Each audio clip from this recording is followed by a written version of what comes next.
युवा जो अग्निपथ योजना के तहत काम कर रहे हैं, उसके अंदर जाने वाले हैं, कौन है वो? सोचता कौन है उनके बारे में? वो मैटर ही नहीं करते हैं, उनकी कोई इंपॉर्टेंस है ही नहीं।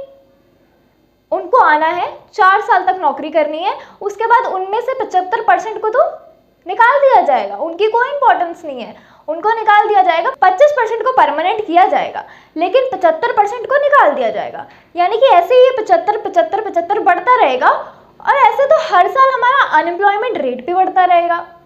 यानी कि बेरोजगारी तो बढ़ती जा रही है, वैसी बेरोजगारी इतनी है, और ऐसे तो और बढ़ती जाएगी। लेकिन क्या ही फर्क पड़ता है?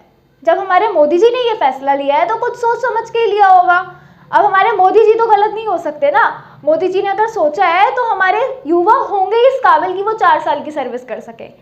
मगर हमारे मोदी जी अपने आखिरी दम तक हमारी देश की सेवा करने के लिए तैयार है, और वो हमारी जनता से यही चाहते हैं कि वो इस बार भी चुनाव में उन्हें वोट करें और उन्हें सेवा करने का एक और मौका दें। बल्कि वो 10 साल से सत्ता में है, लेकिन अभी भी वो यही चाहते हैं कि जनता उन्हें एक और मौका दे, ताकि वो 5 साल और हमारे देश की सेवा कर सके, देश के लिए काम कर सके। लेकिन हमारे युवा जो अग्निपथ योजना के अंदर जाते हैं और हमारे देश की रक्षा करते हैं, हमारी भारत माता की रक्षा करने के लिए अपनी जान की परवाह नहीं करते हैं, मौत का खौफ भी नहीं है उनके अंदर, लेकिन उनको फिर भी 4 साल का ही मौका मिलेगा। 4 साल से ज़्यादा का मौका हमारे मोदी जी उनको नहीं देना चाहते हैं।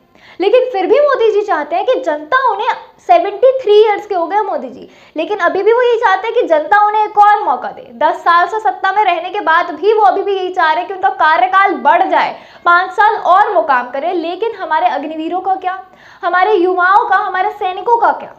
वो 4 साल से ज़्यादा की सर्विस डिजर्व ही नहीं करते हैं मोदी जी के अकॉर्डिंग। तभी तो मोदी जी ने अग्निपथ योजना बनाई है। अग्निपथ योजना बना के मोदी जी को लगता है कि हमारे देश के लिए बहुत अच्छा होगा, देश की बेटरमेंट के लिए होगा, और हमारी आर्मी स्ट्रांग हो जाएगी, आर्मी की उम्र जवान हो जाएगी। लेकिन सच बताएं तो आपको नहीं लगता कि इससे आर्मी इमेच्योर हो जाएगी, और जो इनसिक्योरिटीज़ हैं वो और ज़्यादा बढ़ जाएंगी, क्योंकि ट्रेनिंग पीरियड भी तो कम हो गया। आप ये समझिए कि कार्यकाल कम हुआ है सैनिकों का अग्निवीर के अंदर, लेकिन उसकी वजह से ट्रेनिंग पीरियड भी तो कम हुआ है। उसके बारे में भी तो ध्यान दीजिए कि वो उतने ट्रेंड नहीं है, उतने कैपेबल कह लो कि नहीं है कि वो रेड जोन वाले एरिया में जा सके, या फिर वो आतंकवादियों के मुठभेड़ वाले इलाके में जा सके। वो इतने ट्रेन नहीं है, क्योंकि टाइम पीरियड भी तो कम हुआ है ना। अगर सर्विस पीरियड कम हुआ है तो टाइम पीरियड ऑफ ट्रेनिंग भी तो कम हुआ है। उस पर भी तो ध्यान देना चाहिए कि वो उतने ट्रेंड नहीं है जितने कि परमानेंट सैनिक होते हैं, क्योंकि उनकी ट्रेनिंग पूरे टाइम पीरियड तक होती है, लेकिन इनकी लिमिटेड टाइम पीरियड तक ट्रेनिंग होती है अग्निवीरों की। तो ये चीज़ को भी ध्यान में रखना चाहिए। और एक और बात पे गौर करिएगा कि हमारे युवाओं को नाराज करके, क्योंकि उनकी पुरानी पेंडिंग भर्तियां अभी तक पेंडिंग है और उनका कुछ नहीं हुआ है, और हमारे किसानों को नाराज करके और हमारे पूर्व सैनिकों को नाराज करके इनकी बात नहीं सुनते हैं, लगातार इग्नोर करते हैं। लेकिन अभी भी वो यही चाहते हैं मोदी जी कि उनको 5 साल का और जो है काम करने का मौका मिले, ताकि वो हमारे देश की जनता की सेवा कर सके। आप कैसे देख रहे हैं इस मामले को, आप क्या सोच रहे हैं इसके बारे में, वो मुझे कमेंट सेक्शन में कमेंट करके जरूर बताइएगा। मैं हूं आपकी पत्रकार नैना शर्मा, फिर से मिलूंगी एक नई वीडियो के साथ। तब तक के लिए बने रहिए मेरे साथ।